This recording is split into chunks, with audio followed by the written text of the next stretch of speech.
Time check ulit tayo. Philippine Standard Time po natin ay 5:16 ng umaga. Mga kababayan, muli pong nagkaroon ng kabisig event kung saan lumahok po ang iba't ibang ahensya ng gobyerno. At nakaisa po ulit ang Panahon TV sa gawaing ito. Kaya naman tunghayan po natin yan dito po sa Ulat Pangmulat.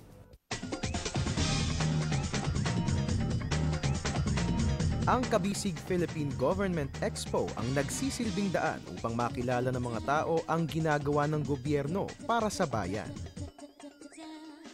Ginanap nitong ika-16 hanggang ika-18 ng Setyembre ang pangalawang Kabisig sa SM Fairview, Quezon City. Dito ay dumalo ang iba't ibang ahensya ng gobyerno na tumutulong sa mga pangangailangan ng tao. Ang Kabisig, nasa gitna ng mga tao, pagkaraniwang tao. Kaya nga, eto napakaganda dito sa mall. Ang Kabisig kasi, dito sinasama one-stop shop, lahat ng mga serbisyo ng pamahalaan. Isa sa mga sumusuporta sa Kabisig ay ang Commission on Human Rights o CHR na isang sangay ng ahensya na tumutulong upang malaman ang karapatan ng bawat tao. So ang Commission on Human Rights po para sa karapatang pantao ng bawat isa sa atin. Para maintindihan ng tao na ang gobyerno ay para sa tao. At ang tao naman dapat nagpapasya rin para tiyakin na ang gobyerno ay maayos, mapayapa, makatarungan, at malinis. Ipinaabot din ng Secretary ng PCOO ang kanyang pagsuporta sa nasabing trade show.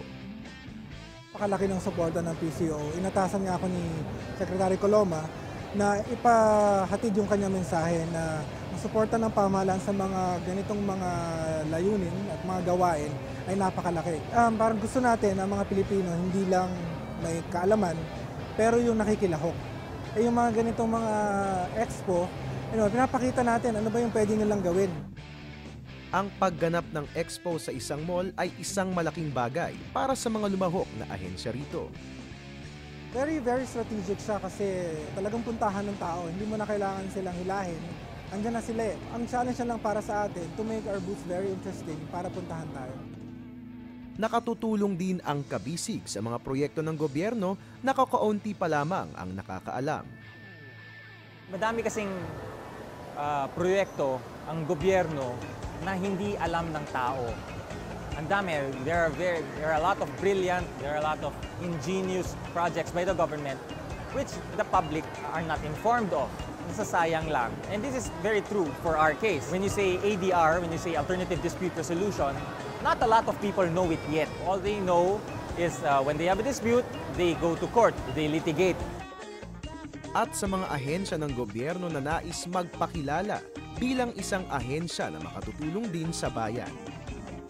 Kaya nga napakadaming sumali dito sa Expo dahil unang-una makikita mo naman sa mga taong nandito, they are curious ano ba yung mga nandito sa mga booth na Expo. Isa nga ang Piracom. Kaya it's a reciprocal thing na kaya nga sabi ko taon-taon makakaasa ang Kabisig na sasali kami sa mga Expo nila. You can count on our participation. Dalawang po ang ahensya ng pamahalaan naririto. Ang mga taong dumalo sa Kabisig Expo Fair ay may kanya-kanyang dahilan na nais idulog sa gobyerno. Sa palagay ko, parang information lang to sa mga hindi nakakaalam. Nakakuha kami ng PhilHealth, nakakuha ko ng sa human rights para mabasa ng karapatan ng anak namin. Malaki na itulong sa amin. Sa subject namin na money bank, natahan namin yung PDIC. So parang na-encourage akong pumunta. Dagdag kaalaman ko rin para saan sa study ko. Then nagtanong na rin ako para sa OJT ko kung pwedeng mag-apply.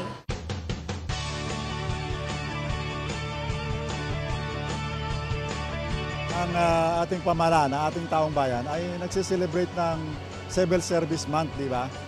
Itong taong ito, it is a 130th year ng anniversary ng pagtatag ng government system. Narapat lamang na ang ating pamahalaan ay dapat pag-isay natin, sama-sama dapat.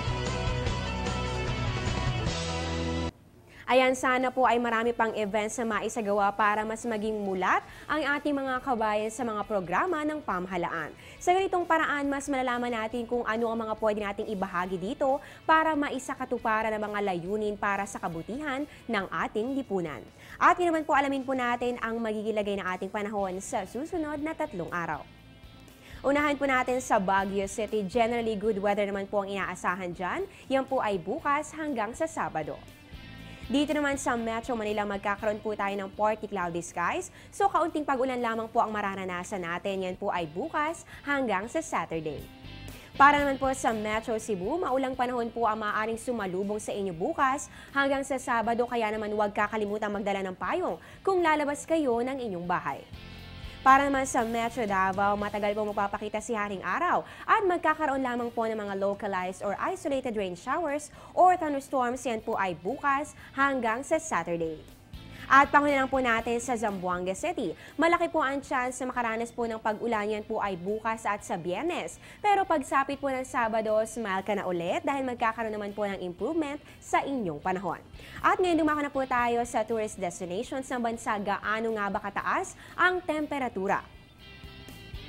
Diyan po sa Vigan, pati rin po sa Anilao, meron po yung 23 to 32 degrees Celsius. At sa Banawe Rice Terraces naman, napakalamig po ng panahon. Meron po yung 16 to 25 degrees Celsius. Sa Boracay Island naman po, meron po yan 25 to 30 degrees Celsius. At sa Camiguin Island, meron po yan 24 to 29 degrees Celsius. Marami pang dapat abangan kaya tutok lamang sa Panahon TV. Magbabalik po kami matapos ang isang paalala.